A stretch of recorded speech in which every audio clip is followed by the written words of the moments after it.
Welcome to the podcast, Krista. It's round 2, baby. We had our I podcast on know. almost 30, I think a week ago now. And I just was telling my friend, I was like, it was one of the best conversations I've had in a long time just because it's us. And I love you so much. I'm so grateful to be on your show and I'm just so proud of you. The new show is amazing and you're just such an amazing human. So I love you. And I am so proud of you because you've got a book coming out. It's Almost 30. So Krista Williams is the co-host of Almost 30 with her best friend, Lindsay. Everyone knows what Almost 30 is. She also has a podcast called Morning Microdose.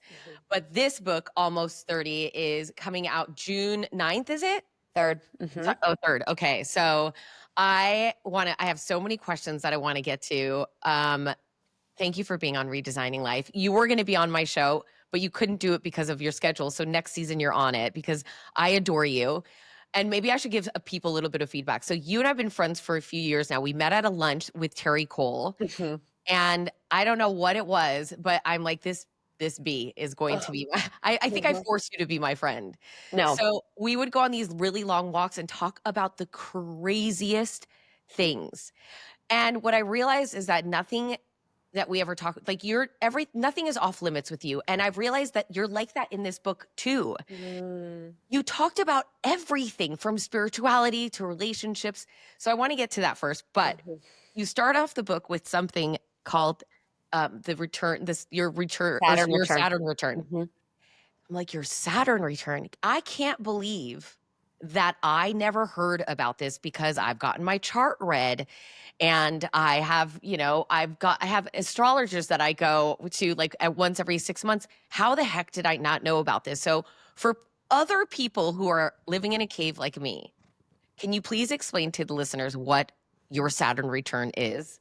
Yes. So if you're an astrology nerd, you probably know, but if you're new to astrology, or even if you think it's woo-woo, I think the themes of what happens at the Saturn return period apply to anyone. So the Saturn return is basically when the planet Saturn hits the same point in the sky as it does when you were born. So it's around 29.5 years. It probably happens 2 to 3 times in your lifetime. So around 29.5, around late 50s, and then when you're in your 90s. And the Saturn is the planet it's like the cosmic daddy. It's going to really bring up the lessons and things in your life to make sure that you're living your life in alignment. So it's going to be relationships, career, friendships. If you are not in aligned friendships, if you are not in aligned relationships, if you are not in an aligned career, that will come up for you. And it most likely will be a rock bottom moment. And we know that rock bottom moments aren't the most fun. They're really painful and they can be really hard, but they often bring us closer to where we need to go. We've all been through the breakup that was really bad, but ultimately led us to a relationship that we were meant to be in. We all know about the friendship breakups that were for our greatest good, even though they were painful. So the Saturn return period is a time in life when many people are questioning everything and really waking up to the truth of their life and going through a lot of different things that really feel tough and challenging. Like for me, I was That's what I was going to ask you. What was going on with you during that time? Yeah, a lot of the themes of Saturn returns for people are like themes of their life too. So at that point in time, I'd quit my full-time job to pursue blogging full-time. I wanted to be a blogger.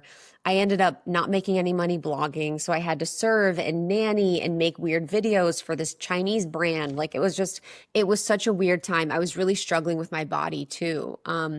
I'm someone that's struggled with my body my whole life. I was a person that always felt like there was something to fix or change. And I've been on a diet since I was very young. And so the fact of my Saturn return period, it almost came to a point where it was so painful and the voice was so loud that I had to do something about it. And so that really came to a head during that time.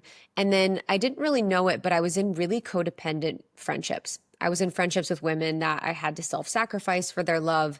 We kind of would lose our identities in one another. There was a lot of triangulation happening. And then lastly, I was in my relationship with my ex-husband. So there was a lot of patterns of our dynamic that I wasn't really seeing, but were really, really coming to the surface. It's so I'm reading your book and I'm like, Saturn return. And then I realized at 29 and a half, I think, is when I asked for a divorce. That's when I got my first HGTV job. I was that age. And my whole life went from me living in a house, living a quiet married life, working as a mortgage broker and doing staging, to being on like the other side of the country, living my dream job, like That's it huge. felt like overnight. It wasn't overnight, but yes. So now I'm like, oh my God, I can't, how did I not know about this? But then it makes sense. That's why everybody feels like everything is falling apart during this time. Yes, it is. And so there's the Saturn return that's happening from the cosmic perspective. And then also from a brain perspective, your prefrontal cortex is coming online in your late 20s. So your prefrontal cortex is responsible for your consciousness, so your conscious thoughts and emotions. So up until that point, we're sort of playing off of the script that our family told us, our parents told us, media told us. And at the point when your prefrontal cortex comes online, you're processing your decisions and your emotions from a place of consciousness. So you're like, what do I actually want to do? Do I actually want to be in this relationship, in your case, an example? Do I actually want to stay as a mortgage broker? Like, you really look at things differently, and it's a really empowering feeling, but also really scary. So there's brain stuff that happens then too. And, the average age for the first person to have their kid is 29. The average age for the person to get married is like 28.5. Most people are like dealing with college debt during this time. You're moving, you're changing friends. Like, this period is one of the most powerful and impactful in our lives. And I think for Lindsay and I, in our podcast and even in the book, we just wanted to talk about this period where we felt so lost and we felt so alone and we felt so confused and we felt like we were doing all the things, but nothing that was right. And we want to make people aware that change can be for your greatest good. Like, your change was scary. Like, it wasn't easy, but it was for your greatest good. So change Yeah. can be something that leads you to greater possibility rather than down a path that is worse. Yeah. I, I just couldn't believe. And I'm like, holy moly, what's going to happen when I'm 60? Like, this is going to happen again. Which is Oh, amazing. But yeah.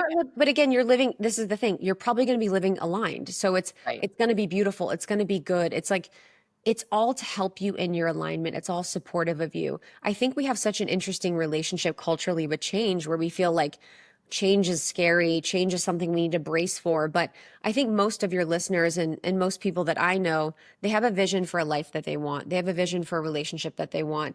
And to have that, they need to change their life now. They need to change their relationships now. And so the change can be something that can really lead us to being more happy in living a life that we love. So you've been really open about your breakup, which it's huge because you guys were together for 10 years. So how did you embrace the scary part? Because if somebody's listening to this and they could either be in a relationship, whether it's romantic, a friendship, maybe a career that they're into, and they're like, great, yes, I'm feeling this. I do want the change. It's the fear that keeps them sort of stuck. How did you get past knowing that this wasn't for your highest good anymore, and then move through the fear in order to actually create that change in your life? Yeah. So in my relationship, when you're in a relationship that long, it's not just one day I was like, time to go. I was struggling for a while. I would say 3 years at that point. And we, were married. So I was struggling in the marriage. I didn't really understand. My biggest question in that relationship was, what is a normal hard in relationships and what is misalignment? What is a normal part of growth and deepening and the fears that come up of intimacy and all of that? And what is truly me just forcing something or living unaligned? So I lived that question for a lot of the time. So I think for anyone listening, my process was to really deepen and learn all of the lessons that I was supposed to learn in that container. So to make sure that I was being loving and soft, to make sure that I was trying as hard as I could to see their perspective, to make sure that I was, becoming a better communicator. I was, doing all the things. So I spent a few years just really shape shifting, changing, evolving, doing all these things in the relationship container so that when I had that hit and that clarity of leaving, I knew that I was doing it knowing that I had done everything, that I Yeah. had, cleaned I'm sure you had that too. Like, I completely cleaned my side of the street before I left. And then when there was a moment where it was our anniversary, and I don't know if you ever had a relationship where you'd fight every holiday. Yes. Uh, I And birthday. Oh yeah, what do you mean? Yeah. Like, And vacation. birthdays, Christmas, Thanksgiving, anniversary, Valentine's Day, like, it was just like anniversary, we're fighting, of course. Like, and so we were just fighting, and at that time my goal was to be soft. I was like, I'm going to be super soft and loving, and so I was being as much as I could super soft and loving when we were fighting. And I was sitting on the corner of the bed and I heard my soul say, for the right person, you don't need to be perfect. You just need to be yourself. Yeah. And I had felt like for so long in that relationship, I had to be perfect. I had to communicate the right way. I had to do all these things. And I was trying so hard, but I really just need to be myself to be in that relationship. So it was a mix of me doing a lot of work internally in that relationship, us going to therapy, trying everything that I could so that I could feel clear in my heart that I had done everything I could in this relationship.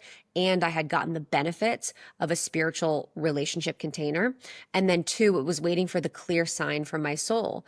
And just as a last point, like a 2.0, 2.0 or 3, I also was like, I don't know what's out there, but I know it's better than this. It Yeah. was so clear that like I don't even know what dating is like, what the world is like, but it has to be better than this because I am miserable. So that was sort of my process with it.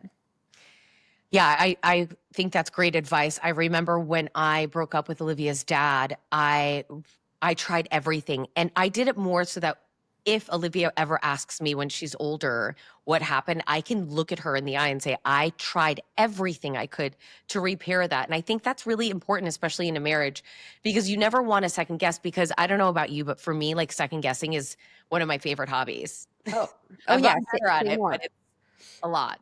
Hmm. Okay, wait. You obviously co-host this and you co-wrote this with Lindsay, who's your best friend, Hmm. and you talk about friendship audits in the book too. And I think Yeah. that's important. You talk about it on the podcast as well. How have you kept such a healthy relationship with Lindsay when you guys are best friends, co-writers, co-hosts on the podcast, and basically business partners? Yeah. Yeah. So first, just to explain the friendship audit, which you mentioned. So for anyone that doesn't know, in the book, I talk about doing a friendship audit. And the reason why I talk about this is because so many women that I work with and know in our community, and I would even say myself, are women that want to do it all. I want to be everyone's best friend. I want to be everyone's first call. I want to show up for everyone. I want to be the friend that gets you flowers, that plans your bachelorette, that just does everything. And that part of me could essentially spend my whole life just being the best friend in the whole world. And then there's also the perspective of there's only so little time and there's a lot of people that we could spend it with. We want to make sure we're spending it with the right people. And I realized when I was in Los Angeles that I was sometimes spending my time with people that just wanted to spend time with me, but I didn't really feel the best around them. And that I wasn't actually spending the most amount of time of my life with the people that I love the most. And that the people that I love the most weren't getting the most of me. They weren't being my number one priority. I think parents can often think of this where it's like, the kids are the number one priority, but oftentimes the kids are not prioritized. So when reality sets in of like, how am I actually spending my time? Am I actually spending it with the friends that make me feel the best, the people that I love the most? I thought about something called a friendship audit, where I really got clear about like my A tier friends, my B tier friends, and my C tier friends. And it doesn't need to be something you share with anyone. People don't need to know, but you can just know in your mind, like, who are the people that have intimate access to me? Who are the people that I will do anything for? Who are the people that I will really show up for? And who are the people that I will have clearing conversations with? I will speak my truth to. And then B, who are the people I like to go out with? I like to party. I like to see once a month or once every other month that I'm like really love, but maybe we haven't like spent as much time together. Maybe we don't have a situation that makes us closer. And then Yeah. C, friends, social friends, whatever. So the friendship audit just helps you get really clear and crystallize. So my friendship with Lindsay. So she's one of my soulmates. She's one of the most powerful relationships of my life. So I think first, it's a soul thing. I think you know what it's like, with your fiance, you know what it's like with your friends. Like so much of it's truly the soul frequency and experience of being two soulmates that we're able to co-create something. And then I think the second thing about our relationship that's kept us so strong, from business partners to having dreams together, working together for 10 years, is the fact that we have a lot of freedom in our relationship. So we've never been friends that felt like I knew better than her, she knew better than me. I had to do what she wanted to do, she had to do what I wanted to do. Our paths have been very different. And as we've grown and evolved, we've been able to stay really close, but also stay really free. So when she wanted to move to New York to be with her husband, I was like, cool, you got it. Like, I'm happy for you. Obviously, I'm sad. When I wanted to do my thing with my business, she was able to be happy for me and free. And within the freedom, that's created by creating a really secure attachment through having clearing conversations, through showing up for one another, through honesty, through transparency, through like shared values. So there's a lot of aspects to our relationship that I'm so grateful serve as a template for me in my new relationships, because I think for a lot of women, female relationships can be hard. Yes. So that's okay. So then somebody might be listening to this going, I want that relationship that Lindsay and Krista have, but I feel like there's no one in my life that fills Yeah. that bucket. And so if I do a friendship audit, what happens if no one's left? Like how, Mhm. if there, because I hear women, especially closer to my age, not your age, but saying like, I lost a lot of friendships. I don't have as much time. I want that special friendship, but how do I even make friends? Like, what do you think? Yeah, the friendship thing is huge. I think for me, first, when we don't have the friends that we want or the friends that we're looking for, I think we have to become the friend that we want. You know, it's just like relationships and dating. Like, you want to have this like top tier 10 out of 10 person. Like, are you a 10 out of 10 woman? And that doesn't mean you're the most beautiful or attractive, but a woman that knows her worth and her value and like brings a lot to the table. Maybe it's intelligence, maybe it's charisma, maybe it's, power, whatever your thing is. It's like, you have to bring to the table what you're looking to receive. So I have sculpted myself into a woman that's worthy of friendships and relationships. I spend a lot of time with myself. I pray, I do my own work. I like am always in a process of something, and I love people really deeply. But I remember periods in time in my life where I didn't feel met by women. I didn't feel met by friends, and it's really painful and lonely because there is that desire for us to connect. And when you do have female friends, it's the most healing thing on earth. Female friendships are just incredible. So I would say first doing your own work to really become an amazing woman that's worthy of amazing friendships. And I Yeah. know that sounds harsh, but it's true. You have to become the person that's going to have the energy and vibration that attracts those relationships. And then I would say, too, invest in the friendships you do have. I think sometimes we're so busy looking outside to be like, I want that new friend. I want that new thing. It's like, try and meet your old friends with the new version of you. Try and deepen that relationship. Try and have a more open, honest, vulnerable conversation with them. Try and bring a new energy to that relationship and see if you guys can evolve and grow together. That's great advice. I have an old friend of mine. She and I have known each other since we were 10 years old, and we would be very sarcastic with each other because we've known each other since we were 10. And a few years ago, we had this deep conversation of, you're kind of hurting my feelings. And she was like, you're kind of hurting my feelings too. And I was shocked. And here I was thinking, I've outgrown maybe that friendship. But then I realized we both grew, but we were both meeting each other at that lower level because we assumed that's what we were both wanting. And once we just freed each other and said, no, I kind of like the new version that you are, and vice versa, like now we have a whole new relationship. So you'd be surprised when you become more vulnerable and you think you've outgrown somebody. Maybe it's just a conversation to sort of clear the air, is all that's needed. Oh, I love that. I think in romantic relationships, familial relationships, friendship relationships, you always have to meet people at that. Like I think we subconsciously meet them at the version we met when we assume that, oh, they're like this. They're always sarcastic. They're always joking. And it's like, no, like you've had so much life happen. She's had so much life happen. And so when we can kind of pull back the idea of the person as who we thought they were or the person who we want them to be and allow them to meet us differently, it's such a beautiful thing. Like that's true intimacy. Like how much closer did you guys feel after expressing that? It's wild. I really do feel, and now I feel more open. I'm able to tell her a lot of other things too. Yeah, oh my gosh. The vulnerability and the intimacy of sharing that with someone is such a gift and Yeah. is so powerful and potent, and it takes your relationship to the next level. But I think what you guys did was so beautiful was it's like, oh, I realized that really hurts. Like that doesn't feel good. And it was never passive aggressive. It was never, it was never in an energy of blame or shame. It was like, oh, I'm just not feeling, that doesn't feel good. Right. I'm saying how I feel. I'm acknowledging how I feel, and I'm letting you in on the opportunity to help support me in feeling better. Speaking of vulnerability, I think one of the things I love about you and our walks and just talking is not only how much we laugh We laugh so about hard. my old dating life, but I love how open you are, but and again, you talked about so many different things in the book: career, spirituality, your family, the Yeah. shoulds of our lives. But what is the most difficult thing for you personally that you had to sort of open up about that was scary? It's a great question. Um, I didn't talk about my divorce in this because it wasn't like necessarily part of that. So I remember omitting that. But I think the hardest part was talking about the body chapter. So in the book, I talk about the body. I talk about our relationship as women to our bodies. I believe it's one of my most important things I speak about because so many women believe that their life happens on the other side of their body being a different way, being thinner, being curvier, whatever the things are. And so many women hold themselves back, make themselves miserable, don't live their own lives because they don't feel like they're worthy of it because their body isn't a certain way.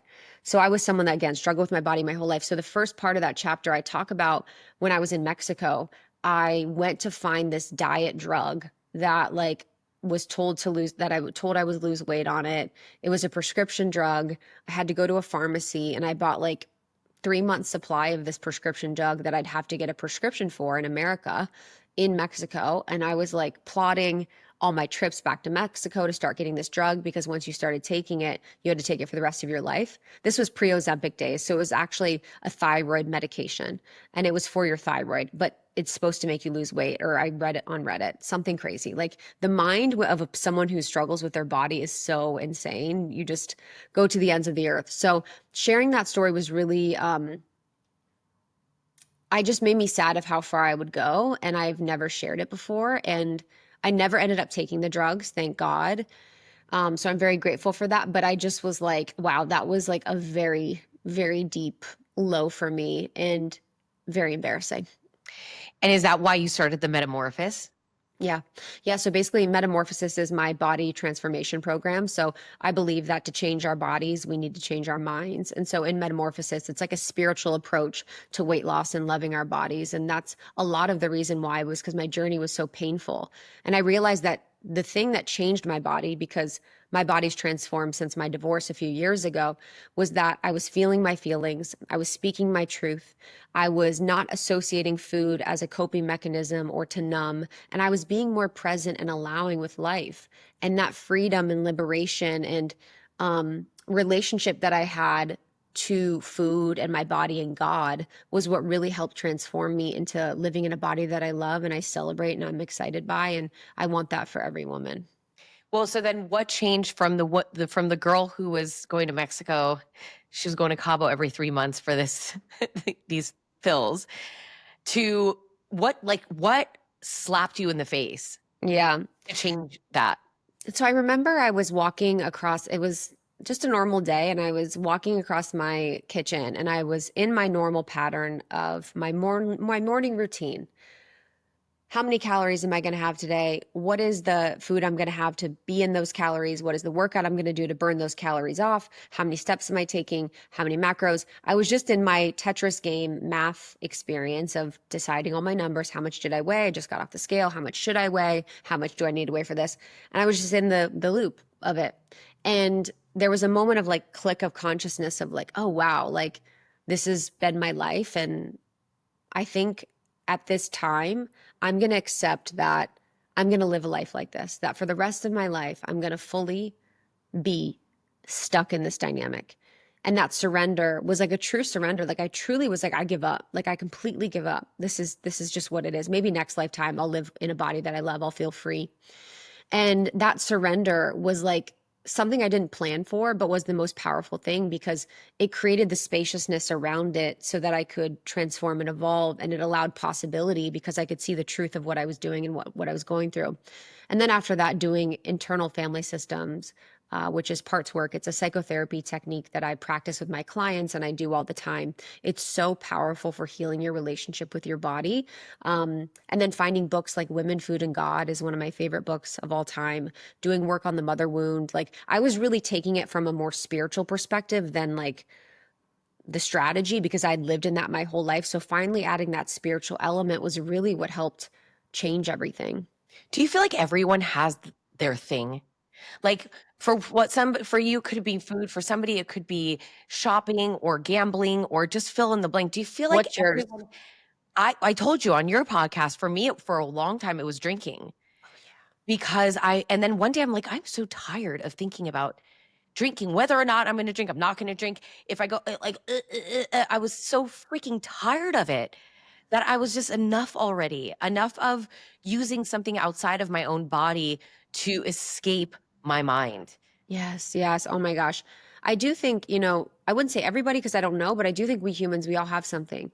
Shopping, gambling, porn, drinking, drugs, all of these things, because we as children, for most of us, we're never taught to feel our feelings. No, don't cry, don't worry, stuff. Oh, here's this toy, here's this thing. So for our lives, we've been distracted from feeling. Entertainment, parents, trying to distract us, all of these things. So it's a natural inclination for us to want to distract from feeling. For me, Yeah. that was food. I also found food as a really stable place to numb and to cope. If my parents were going crazy and I couldn't find regulation with them, I could regulate with food. Food's an amazing regulation tool. So I think we find our things to regulate and numb. And I think in our life, it's kind of our work to try and break out of those cycles. Absolutely.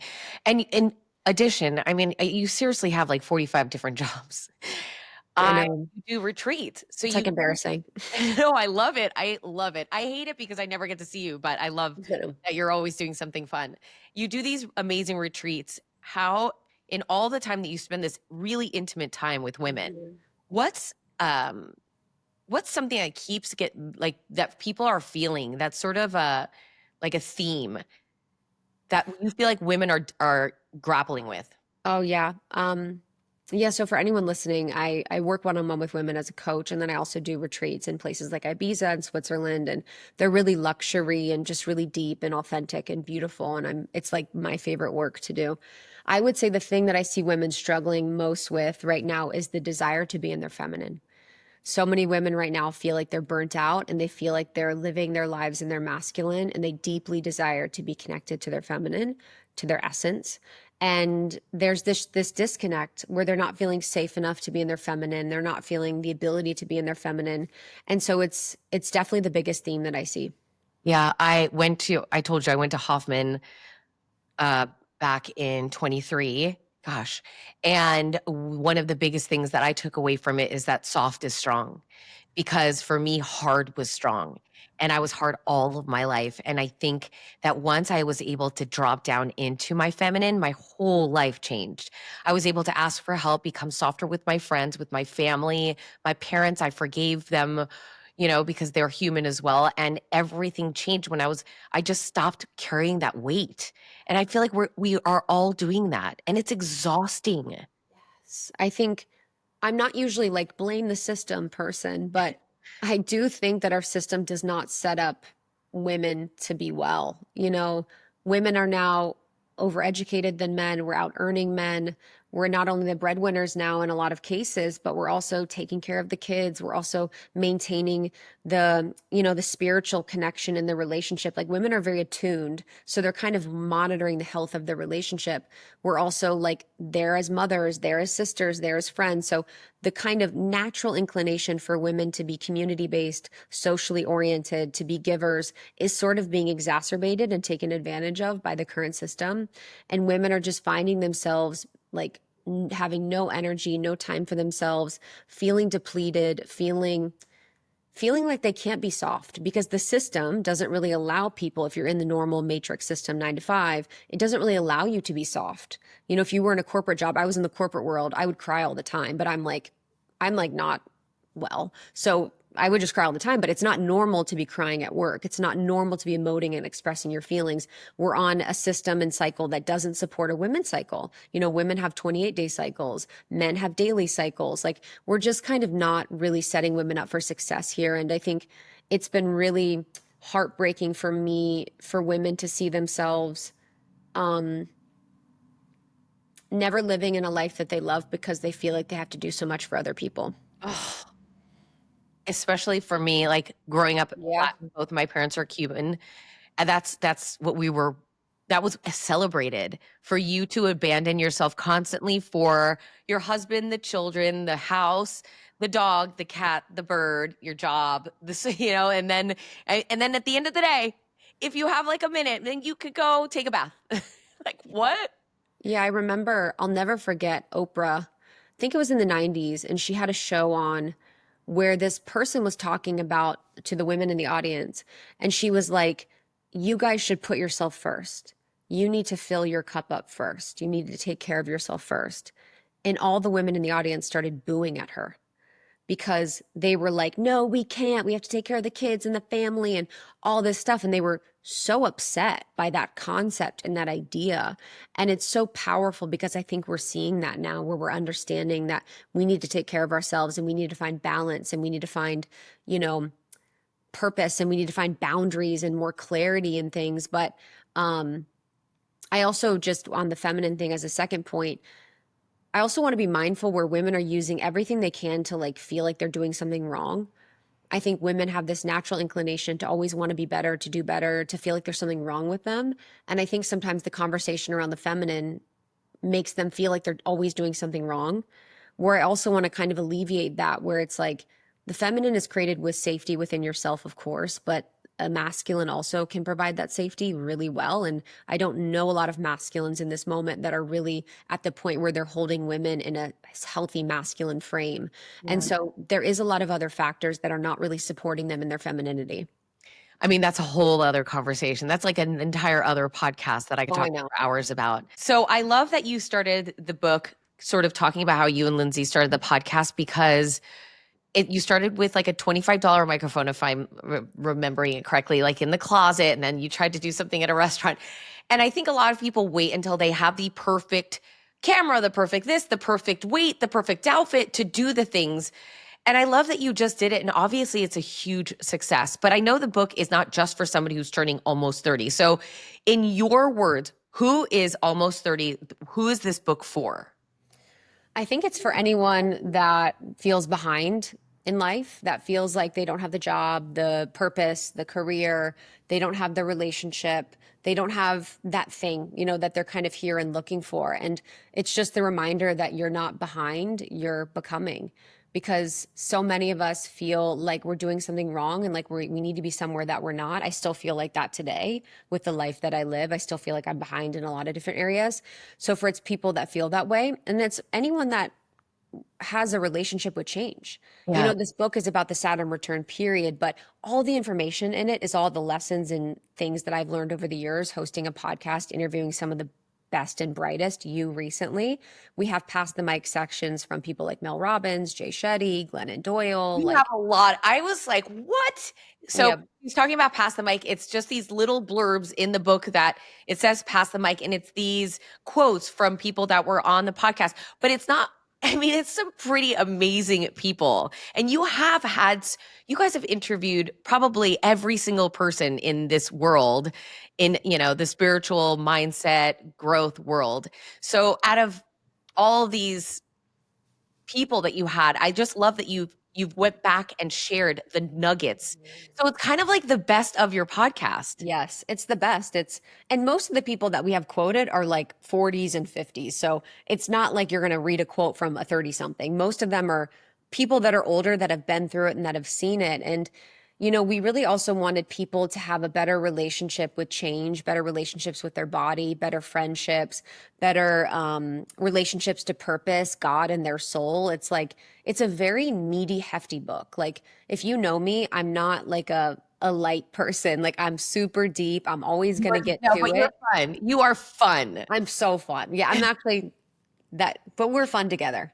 Well, you're a lot of fun, but I mean, your personality, and I haven't met Lindsay yet, but your personality came out so much in the book of being raw, still Mm. having light moments.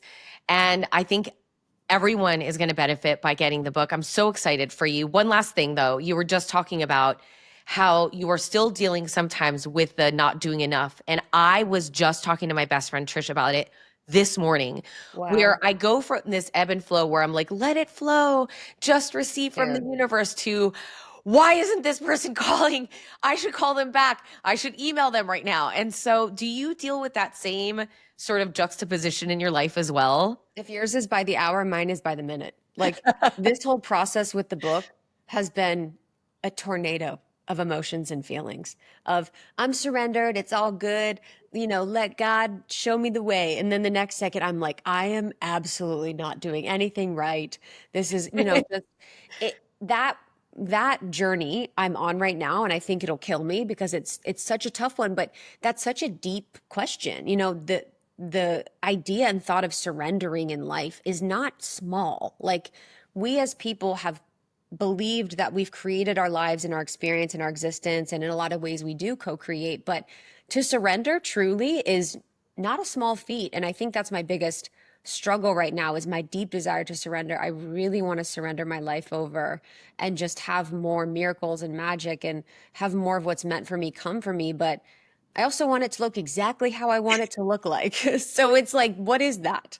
I know. I struggle with it too, but I realized in talking to Trish this morning, what we were saying is like, when I embody the person that is in the future, when I really live that woman, like of the ideal life, is where I could be more calm. It's when I'm acting erratic and making silly decisions is when I start feeling like I have to push and hustle. Yes, from fear. It's that, like, From fear. and that's that when we talk about the femininity, that's the maiden energy. The maiden energy is like people pleasing, have to make it all happen. You have to like force it and push it. And, the true feminine is in receptive mode. But I feel like it's more about just alignment. I'm like, when I'm like, okay, how can I do this? How can I do that? I'm like, I just need to truly get aligned, because things that happen for me happen when I'm aligned. The things that are meant for me happen at that time. Well, so then how do you, Krista, align yourself? Prayer every morning. So there's a really specific period in time for your brain when you're waking up in the morning and right before bed. It's really primed for information. It's primed for affirmations. It's primed. So it's very tender. You don't want to get on your phone because it can take in information and really apply it to things. So I get up and pray right away. And sometimes that's affirmations. Sometimes that's, books that I read. Sometimes that's just me with God. And that really helps align me, because it just kind of clears anything that's in the way between me and what I came here to do. And then removing toxic relationships and friendships and people from my life that keep me from my alignment, I think is really, really huge as well. I love you so much. Obviously, if you're listening, you're going to get in touch with Krista on Instagram. I'll have a link to the book, her retreats, her podcast, all of the podcasts, I love all of you. her things. Thank you so much for being on the show. Thank you for your friendship. Thank you for creating this book, and also just being such an inspiration for me. And I think a lot of times we don't tell our friends how much they inspire you, and you inspire me so much to live a better life and to like think much bigger than I sometimes allow myself. So thank you. Oh man, you inspire me with your joy, with your clarity, with your like willingness. Like, I just adore you. And for me, it's like it takes a lot for people to get in. Like, I'm very open and warm and friendly, but for people to really get in with me is very specific. And you have that perfect formula that I allow in, where you're like funny and playful and deep and real and authentic. And I'm like, you get access. You're in. I'm You in the get fast pass to my heart. I love you. So yes, everybody, thank you for listening. Please Thank follow you guys. if you're not already following her. Go get the book. She's also going on a book tour all across the country. So where is the book tour on your website? Can you tell everybody where to find it? Almost30.com. You can find everything. We're going to Nashville, New York, Los Angeles, and maybe someplace else that I forget right now. So, And then also you have the best promo codes. Where are all your promo? You said you oh my have a God. place. Where are the promo codes? Just at almost30.com/partners, but you can just honestly try Almost 30 at any place. We've worked with like hundreds of brands over the years that are like the best in health and wellness. So people literally just use Almost 30 all the time at random places. There you go. That's your life hack. That's the I hack. know. Yes, that's the redesigning life hack. I love you. I love you. Talk to you later.